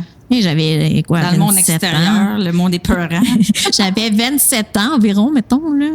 Je sais plus quel âge j'avais, 27, 28, là. Puis j'avais de l'air d'un enfant pour de vrai, là, parce que moi, ma plus vieille, j'allais à ronde avec elle à la ribambelle, OK?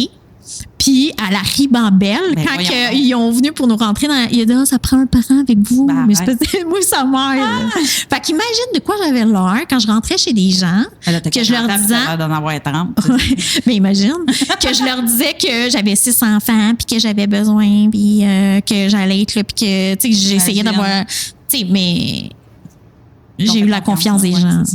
Puis pour de vrai, c'est jamais arrivé... d'arriver chez quelqu'un puis quelqu'un fait comme moi, finalement ça marchera pas nous deux. C'est jamais arrivé. Des fois c'est moi qui le faisais, parce que je me sentais pas à l'aise avec les gens, mais c'est jamais arrivé qu'on me repousse puis qu'on fait comme non, je te veux pas chez nous. Fait que on a confiance en ça toi, donnait ça me donnait comme OK, tu sais, je peux être à ma place aussi. Je me souviens, comme j'ai dit dans mon podcast, quand j'ai une cliente m'en a référé 7, j'étais arrivée avec un porte-clés avec 7 clés en genre une semaine là. J'étais comme j'ai réussi à avoir ça là. C'était vraiment beaucoup. As-tu découvert des passions ou intérêts nouveaux qui t'ont aidé à avancer? Oui.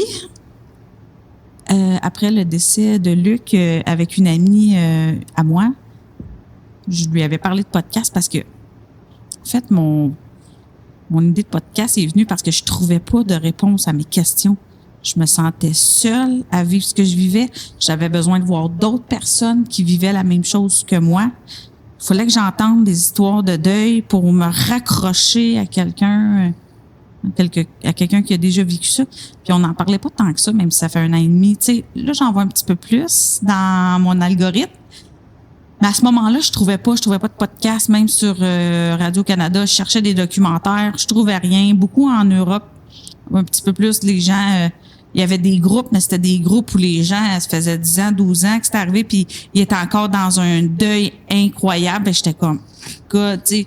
Fait que ça m'enlevait comme de l'espoir.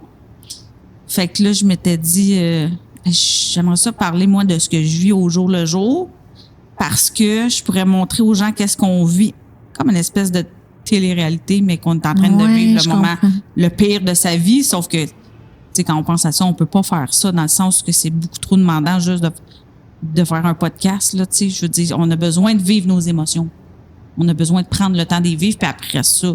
Fait que le podcast était né là. J'avais des idées, je les avais écrites sur une feuille. Je m'étais dit, si un jour je fais un podcast, j'aurai des idées sur une feuille. Puis, fait que ce projet-là, oui, c'est venu après parce que justement, oui, là, on parle pas que du deuil. On parle de plein d'histoires, plein de gens qui ont vécu 1 millier d'affaires parce qu'il y a pas juste, on vit pas juste des deuils dans la vie. Non. On vit 1 million de choses. Fait que c'est pour ça que je veux qu'on soit comme la plateforme où, tu sais, où ce que les gens peuvent se raccrocher quand ils ont vécu telle affaire, ils se raccrochent avec une personne. Quand ils ont vécu une autre affaire, ils se raccrochent avec l'autre personne. Fait que c'est ça la visibilité que je veux de notre podcast. Puis sinon, y a-t-il un autre projet? Oui, le Reiki. Le Reiki. Oui, je me demandais si t'allais en parler. Oui. Le Reiki. Ouais, le Reiki, ça s'est fait parce que j'avais de l'aide psychologique avec le psychologue. Mais à un moment donné, j'ai ressenti le besoin d'avoir un petit peu plus d'énergie. J'étais comme en perte d'énergie. Puis j'avais lu, comme je disais dans mon podcast, là, une couple d'années, j'avais lu sur le Reiki, puis je m'étais dit, hey, ça m'appelle, qu'il y avait quelque chose qui m'appelait dans la description. Puis comme je disais, on dirait que je l'avais fait un peu à travers le... Puis, mais je savais pas que c'était ça, vraiment. Oui. Et puis, j'étais allée faire des séances de Reiki, puis ça donne que cette personne-là, c'est un professeur de Reiki. Fait que quand j'ai vu l'annonce apparaître, je me suis dit, je vais aller faire le premier cours. Attends, est-ce que tu as commencé avec un cours ou tu avais fait une expérience Reiki avant? J'ai commencé avec le cours. OK. Tu n'avais jamais vécu une séance? Ça m'appelait trop. Puis ensuite, très peu de temps après, j'ai pris mon rendez-vous, puis j'ai fait du Reiki plus régulièrement parce que je n'avais vraiment besoin. Je finissais en Reiki, moi, je pleurais comme un bébé, là. Tu sais, c'est les gens qui me posent la question, mais je veux pas pleurer, puis qu'est-ce qui va arriver? Puis, moi, je pleurais comme un bébé, là. J'allais pas bien, là. Ça te libérait? Ouais, mais j'allais vraiment pas bien, tu sais. Mais ça me libérait énormément parce que ces paroles qu'il me disait après, ça venait tellement rire des parties en moi. Puis ça venait tellement me faire comprendre des choses en même temps, tu sais. Fait que tout ça, fait qu'avec le psychologue, avec les soins énergétiques, j'ai eu envie de faire le cours parce qu'on peut soi-même se faire aussi des soins. Fait qu'au début, je voyais pas personne, je voyais pas de clients, je voyais pas de clientèle parce que j'avais besoin de comprendre c'était quoi le Reiki, puis j'avais besoin de savoir, tu sais, ça vient de où cette affaire-là, puis pourquoi je suis attirée par ça aussi, là. Fait que de fil en aiguille, j'ai fait mon 2e cours, puis c'est là que, tu sais, j'ai fait le 2e cours plusieurs mois plus tard, ce qui fait que j'allais déjà mieux, moi. Fait que c'est là que j'ai commencé ici où j'ai été avoir quelques petites personnes pour essayer. Fait que je faisais ça de façon ludique et gratuite dans le sens où ce que je voulais savoir si j'étais capable. Puis ça me permettait de voir du monde aussi puis de sortir de chez nous, je vais te le dire, là. Ça me permettait de reprendre une vie comme normale, mais en ayant fois de temps en temps un rendez-vous dans la semaine sans que ça me brûle trop. Mm-hmm. Fait que tranquillement, le Reiki m'a aidé aussi. C'est ça. À cheminer, à avancer, puis à mieux sortir, te comprendre. C'est ça aussi. Puis à comprendre aussi que je filais pas ça pour rien. que j'avais ça en dedans de moi, cette partie-là que, tu sais, moi, je voyais des signes, puis je pensais que j'étais tout seul là-dedans, puis j'avais jamais rencontré d'autres personnes, puis je parle pas d'un côté ésotérique, là, mais j'avais jamais rencontré d'autres gens qui comprenaient les mêmes choses que moi un petit peu, puis énergétiquement, puis là, j'attire plein de gens comme ça, puis je suis comme, OK, je suis pas toute seule.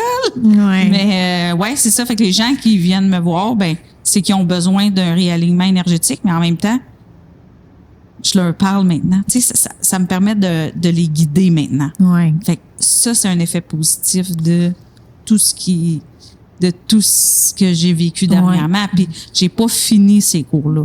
Faut qu'on se pratique pendant 1 an. Après ça, on a un autre cours, un autre. Tu sais, c'est sur plusieurs années. Ouais. Fait que tranquillement, pas vite, je bâtis cette petite entreprise-là. Une personne à la fois. Il y a des gens qui recommencent à venir me voir après un 2e, 3e mois. Ça fait pas longtemps que j'ai commencé. Ouais. Là, tu sais, j'ai eu un petit peu de personnes janvier, mars. Excusez, je suis mêlée dans mes mois. Un petit peu en février, c'est fait mon CV. Février, un petit peu plus en mars. Ouais. Fait que tranquillement. C'est bon. Tranquillement, mais tu sais, c'est vraiment les réseaux sociaux. Mais ça faut t'aide gérer aussi. le plus possible. Mais ça Ça m'aide t'aide. parce que c'est là où je viens me recentrer, me reconnecter avec la Terre, me réancrer. C'est ça. Fait qu'on dirait que je le fais pas en dehors parce que non, tant plein d'affaires à faire. Puis tu sais, je devrais plus le faire parce que je donne des soins et tout ça. Je suis capable d'y aller. Tu sais, quand mon cerveau roule trop le soir, je fais comme hop, on se réaligne, on s'en va là. On arrête ça là. On ferme la lumière dans sa tête. Ça, je suis capable. Rapidement. Maintenant. Mais avant, mais c'est ça. C'est vraiment quand je fais des soins, j'adore ça parce que moi-même, ça vient me nourrir. Le corps de l'autre, il parle. Puis ça vient nourrir. Ça vient nourrir ce que je suis capable de faire. Ça me donne confiance aussi. C'est ça. Parce que quand je viens dire quelque chose que ça résonne énormément avec l'autre personne, tu sais que ce que tu fais est bien. Fait que ça m'a donné beaucoup de confiance. Le Reiki, et ouais, tu me fais réaliser que ça m'a pas juste aidé énergétiquement, ça m'a pas juste sorti tranquillement de la dépression, mais que ça m'a refait faire prendre beaucoup de confiance en moi. Ouais. Vraiment beaucoup. Puis tu viens de me le faire réaliser. Oh! Ouais. C'est bien. Mais c'est beau à voir aussi parce que, tu sais, ça t'avait aidé. Ça a comme été le complément avec ton psychologue que ça a débloqué pour que ça avance un peu plus vite. Parce que là, ça se comprenait parce que lui, il disait des choses qu'il ressentait. Puis maintenant, tu es capable de le faire avec d'autres gens aussi. Exactement. Tu sais, tu sais qu'est-ce que ça peut faire. Fait que c'est encore mieux. Exact. Puis tu sais, aussi avec, j'ai cheminé, je suis pas psychologue dans la vie, mais pas en tout, là, j'ai pas toutes les connaissances. Mais comme j'ai eu beaucoup de paroles de mon psychologue, tu sais, ça m'aide à comprendre aussi comment est-ce que les gens vivent des choses. Tu sais, je vais pas aller leur dire ce que mon psychologue m'a déjà dit, mais ça m'aide à comprendre comment ils vivent puis pourquoi ils vivent ça. Ouais. Ça m'aide dans ma compréhension. Merci. Une autre petite question. Quels sont les signes qu'une organisation devient malsaine selon toi? Bien, quand tu es privé, justement, que les enfants vont pas à l'école, que tu peux pas être la personne que en temps normal tu pourrais être, tu sais, parce qu'on est tous sur Terre puis on devrait pas avoir de restrictions de qui on va être, mais malheureusement dans ce genre de choses-là, ben c'est ça, tu sais, la femme est conçue pour faire des enfants, mais tu sais, peut-être que ça pourrait être une femme de carrière, qui sait, mais elle n'aura jamais la chance de le savoir, là, tu sais. Fait que ça, je trouve que ça devient malsain. Ça devient malsain aussi, comme tout ce qu'on a entendu dans les entrevues, puis j'en ai glissé mot dans mon podcast, c'est que les gens sont pas évolués puis sont pas outillés pour aider leurs enfants avec l'évolution de la société dans justement l'évolution de sa sexualité. Tu sais, il y a beaucoup plus de pornographie accessible, il y a beaucoup plus d'éveil à la sexualité. Les enfants sont encore dans les anciens temps. Tu vas te marier, tu fais rien avant le mariage, mais qu'est-ce qui arrive? Il arrive des drames dans les familles. Donc, ça, c'est pas bien, je pense, dans ces genres d'organisations-là. C'est pas assez évolué. Puis c'est tellement restreint, puis les parents veulent tellement que oui, toi, tu vas juste le faire quand tu vas être marié, mais t'oublies-tu que il y a des répercussions à tout ça, là? C'est ta fille qui en paye le prix maintenant. Fait que pour moi, tout ça fait pas de sens dans ma tête parce que ils veulent garder ça encore comme dans l'ancien temps, mais là, le monde évolue, fait qu'il faut évoluer aussi. Fait que je pense que c'est ça ma réponse à cette question. Quel conseil donnerais-tu à quelqu'un qui traverse la douleur similaire?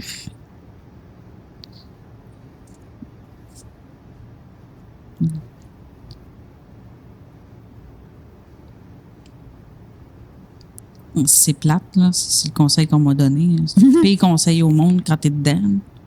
C'est le temps. Laisser le temps au temps. La patience, le temps. Laisser le temps au temps, oui. Puis un jour, c'est... l'acceptation. Ça arrive plus tard, mais à un moment donné, il faut passer par là. Mais ouais, c'est vraiment le temps, parce que c'est le temps qui adoucit les choses.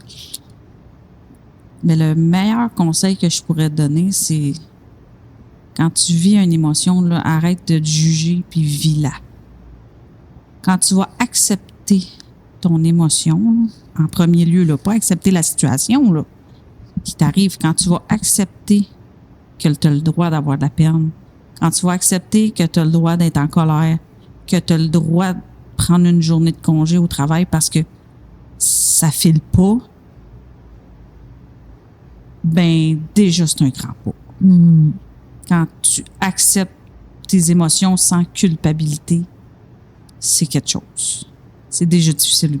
C'est moi, ça a été le plus grand conseil que j'ai eu parce que ces fois tu dis ça n'a pas de bon sens, mon Dieu, ça fait comme j'arrête plus de broyer, ça n'a pas de bon sens. Tu culpabilises parce que tu n'es pas capable de faire l'épicerie. On est des mamans, tu n'es pas capable de faire ci, tu n'es pas capable de te laver. Tu culpabilises au bout. Tu es tout le temps pas capable d'aller travailler, tu culpabilises. Moi, c'était infernal, cette culpabilité-là. Là. Même que le médecin m'a dit tu n'as plus le droit d'appeler à ta job. Tu n'as plus le droit de parler à personne de ta job. Parce que tu n'iras pas mieux si tu continues à leur parler, tu sais. Fait que ça a été pour moi une grande leçon de me permettre et de me laisser le droit de vivre mes émotions. Puis quand je pleurais, là, juste de faire « OK, t'es en train de pleurer, pleure. Pleure. » Après, là, que ça fait du bien. C'était une grande leçon d'humilité, puis je ne savais même pas ce que ça voulait dire, le mot humilité, avant que je regarde ce que ça veut dire dans le dictionnaire, l'humilité. Fait que quand tu regardes dans le dictionnaire, ce que ça veut dire, c'est une claque d'en face encore, parce que avoir l'humilité d'accepter qui tu es quand tu es. Ça veut dire que la Annie, là, 3 mois avant, elle était capable de faire plein d'affaires, là. Mais 3 mois après, elle n'est plus capable de faire plein d'affaires, là. C'est d'avoir l'humilité d'accepter où est-ce que tu es rendu au moment où tu es rendu dans ta vie. Ça, c'est encore plus difficile. Pour moi, ça a été difficile parce que moi, je roulais, là, tu sais. Les émotions, on mettait ça en arrière, puis ben non, la vie est belle, puis on avance, puis c'est pas grave, les épreuves, on passe à travers, puis on continue, mais je me laissais jamais le droit de vivre les émotions. Puis je me laissais jamais le droit d'accepter mes émotions comme ça, ni même de me dire, hey, aujourd'hui, c'est pas une bonne journée, tu sais, ou jamais. Fait que, tu sais, c'est une grande leçon d'humilité que là, la leçon que j'en tiens, c'est que je serais peut-être pas capable de le faire, mon travail, comme avant. Il y avait beaucoup de gestion, beaucoup de personnes à gérer. Et puis, j'ai toujours rêvé de ce travail-là. C'est ça le pire. Puis là, il faut que je me dise, hey, ça se peut, là. Que ça soit plus ça. Parce que, pas parce que tu le veux plus, parce que ta capacité à gérer 1000 affaires en même temps, c'est plus là. Je suis pas paralysée, mais après 3 affaires en même temps, il y en a une qui clenche. Tu sais. Fait que, c'est correct. Ça va être autre chose. Même si j'ai fait 3 années d'études là-dedans, puis 3 années d'études, ça sera plus ça. Ça va t'avoir emmené ailleurs. C'est ça. Ça va m'ouvrir une autre porte qui est probablement plus connectée avec moi. Oui, c'est ça. Fait que faut faire confiance à la vie. Oui, faire confiance au processus, faire confiance au processus. C'est ça. Le conseil qu'on peut donner, c'est juste faire confiance. C'est pas un... tu Tu vas pas rester comme ça tout le temps. Non. Inquiète-toi pas, ça va finir. Que j'aurais resté comme ça toute ma vie. Là. Mais tu peux confirmer que tu resteras pas comme ça toute ta vie. Non, c'est ça. Mais je comprends si tu es là-dedans et que tu penses que tu vas rester là. Sache que je te comprends. Mais je peux pas te dire de temps. Non, c'est ça. Je ne sais pas combien de temps tu vas rester là-dedans. On n'a pas toute la même capacité à se revirer de bord. On n'a pas toutes vécu des choses dans le passé qui fait en sorte qu'on est peut-être capable de se sortir plus rapidement ou moins rapidement d'une situation. Chaque vie est différente, puis il faut l'accepter. C'est pour ça que moi, j'accepte la façon que tu vas t'en sortir, mais toi, accepte-toi. Ouais. Bravo pour ça. Oui. C'est des longs conseils, hein? Mais je pense que c'est un long processus anyway, fait que ça peut pas se résumer en 2 mots. Là, non, c'est ça. C'est ça. C'est exactement ça. C'est un long processus. C'est ça. Mais c'est de ce processus-là que tu finis par dire OK, j'ai appris de moi puis je m'en sens grandi. C'est ça. Mais il faut le faire, il faut le passer. Parce que voilà 1 an, t'aurais pas pensé qu'on serait là en train de parler puis de tourner puis qu'on ferait plein d'affaires. Je pensais que j'allais jamais revenir, jamais être capable de retourner travailler. C'est ça. C'était noir, là. C'était noir. Fait que là, la preuve Annie est là, elle se réalise encore, elle a des projets. Fait que ça va t'arriver aussi. Là. Oui. Perds pas espoir. Non, c'est ça. C'est pour ça qu'on est là. Perds pas espoir. Oui. Viens nous parler. Exact.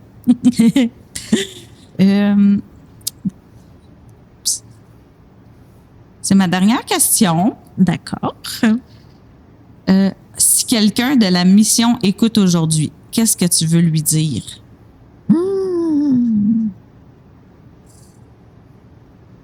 Qu'est-ce que je voudrais lui dire?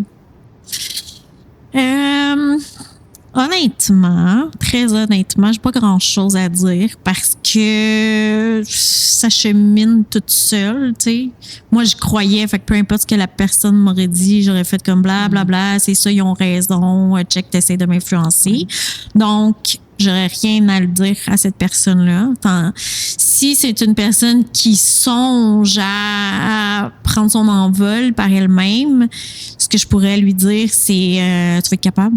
Tu vas être capable, peu importe qu'on te dit que tu seras pas capable puis que tu n'as jamais travaillé puis que c'est grâce à ton mari que tu vis sur cette terre-là, tu vas être capable. Tu sais, fais-toi confiance.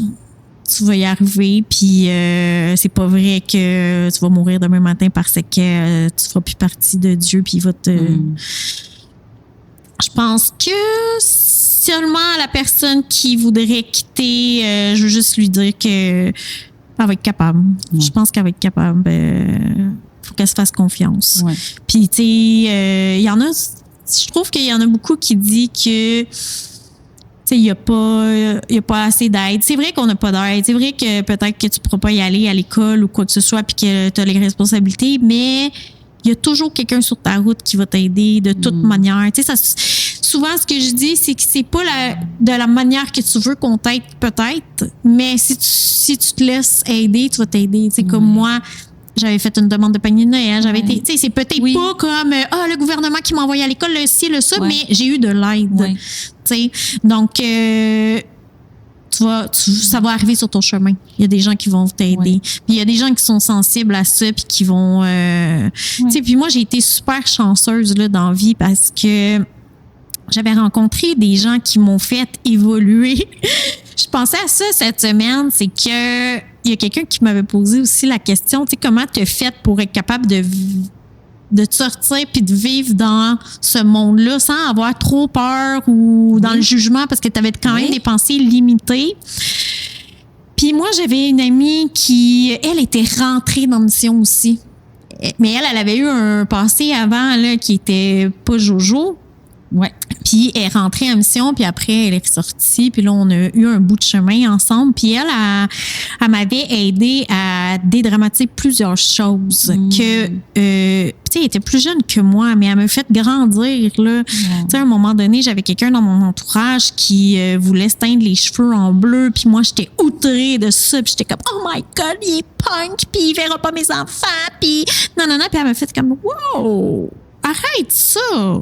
Elle dit, est-ce que ses cheveux fait, si c'est une bonne personne maintenant avec les cheveux bruns, est-ce qu'il est si mauvais que ça parce qu'il a les cheveux bleus? Puis là, j'avais fait comme, c'est vrai, tu sais. Pourquoi qu'on dramatise? Puis elle m'a dédramatisé des situations, puis elle m'a aidé à cesser un peu le jugement. Je dis pas que je juge jamais, là. Je pense qu'on juge tout légèrement quand même, mais ça m'a aidé à voir plus loin que il y a les cheveux bleus, c'est un ci. Il y a ci, c'est un ça, tu sais. Fait que elle m'avait fait grandir ça. Puis c'est ça. Il faut avoir des gens sur ton chemin qui vont t'aider. Tu sais, ça va peut-être pas être comme tu voudrais que, justement, comme je dis, tu vas avoir un logement supervisé ou peu importe qu'est-ce qui va t'arriver, mais tu vas y arriver parce qu'il va y avoir des gens sur ton passage qui vont t'aider. C'est beau. C'est beau. Merci. Et moi, ta dernière question est, comment vas-tu réellement aujourd'hui? C'est une belle question. Aujourd'hui, je vais très, très bien. Oui, je vais très, très bien. Je peux pas dire qu'à tous les jours, c'est comme ça. Dans le sens où on a des journées plus fatiguées, là, des petits downs. Mais malgré les petits downs, c'est pas des downs c'est des downs normales, là, que toutes les filles, on a, là. Dans le mois. Dans le mois, là. Je vais très bien. Je me redéfinis. Je me lance des projets. J'ai un amoureux. Je m'épanouis. Ouais, je vais très bien. Je vais très, très bien. La vie avance, les enfants vont bien. Je vis dans mon quotidien normal, puis dans ma fierté, puis dans la joie d'être présente avec les gens, dans le sens que je suis pas en réadaptation et je suis encore sur ce monde. Wow. Fait que ça, c'est un grand privilège que j'ai d'être ici. C'est un privilège que j'ai de pouvoir prendre mes enfants dans mes bras. Fait que ça, c'est ça qui me motive à tous les jours. Wow. Ouais, ça, c'est ma plus grande motivation. Quand je suis avec mes amis, mon chum, tous les moments sont privilégiés, tu sais, parce que je sais ce que c'est, tout perdre du jour au lendemain. Fait que, tout perdre. Quand tu meurs, tu le sais pas, mais tu perds des choses, tu sais. Fait que,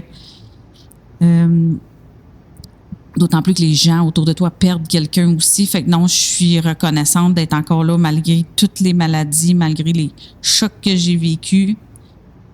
Puis je pense que c'est ça que j'ai pu pardonner aussi, pas être dans la victimisation. Tout ça non plus. Puis ouais, de prendre mes enfants dans mes bras, de manger des bons repas avec des amis, d'être avec eux, de rire avec eux, ça c'est ça qui me nourrit à tous les jours. De rencontrer des gens là, qui viennent me jaser puis qui viennent au Reiki, là. Écoute, ça peut pas être plus de bonheur que ça, là. Ouais. Je dis, comment je peux être plus heureuse que d'être là avec vous autres, là, tu sais. Je veux dire, il y a juste des gens autour de moi qui me donnent plein d'énergie. Puis, ouais, en fait, je vais très bien. Je vais très, très bien parce que je suis nourrie par, oui, j'ai été toute seule, oui, j'ai tout perdu, oui, j'avais plus d'amis, puis je me suis reconstruit dans la dernière année, puis j'ai attiré plein de monde qui sont comme moi, puis qui vivent plus connecté avec toi. C'est ça. Fait ça t'a comme donné une deuxième vie. Oui, exactement. Puis les gens, ils m'écoutent plus, je suis plus à l'écoute d'eux aussi, il y a une meilleure communication, on revient à ça encore. Fait que c'est ce que ça m'a appris, puis je vis très, très bien avec ça. Puis on n'est jamais à l'abri d'un... Je vis pas dans un monde de licorne comme avant. Là. Je le sais qu'il va en avoir d'autres, des dépressions. J'en ai dans mon humeur aussi encore. J'ai des semaines plus bas, j'accepte. Oui. J'accepte. Fait que ça aide à passer à travers, je te dirais. Ça aide à être plus heureux. Bravo. Je trouve que ça a été une belle épisode quand même. On s'en est bien sortis. J'espère que vous allez aimer ça. Oui, tu sais, parce que des fois, quand on racontait nos vies, tu sais, on raconte quand même les bouts plates, les bouts négatifs, mais on n'est pas capable, on ne veut pas aller toujours dans le profond, tu sais, parce qu'on veut parler d'un peu tout. Puis, tu sais, moi, j'ai de la misère à la regarder, mon épisode, parce que j'ai juste l'impression que je me vois me plaindre. Tu sais comment est-ce que je me vois? J'ai juste l'impression que je dis, mon Dieu, tout ce que j'ai eu. Puis, tu sais, je me dis pas, oh non, ce que j'ai vécu, c'est pas grand-chose. Là. Je sais que c'est difficile, puis je sais que j'ai vécu beaucoup. Mais mon Dieu, que j'ai l'impression de juste raconter mes malheurs. On y est allé à la fin, là, vers l'espoir, mais il y a des fois où j'aurais aimé ça approfondir un petit peu le sujet, mais on fera pas des podcasts de 3 heures non plus. Ouais. Mais là, ça l'a donné un peu l'occasion de... Ça m'a vraiment donné l'occasion. J'ai adoré ça. Cool. Ben moi aussi, j'ai aimé ça. J'espère que ça répondait aux questions. Ouais. J'espère aussi que vous avez appris à plus nous connaître et comprendre comment qu'on était réellement.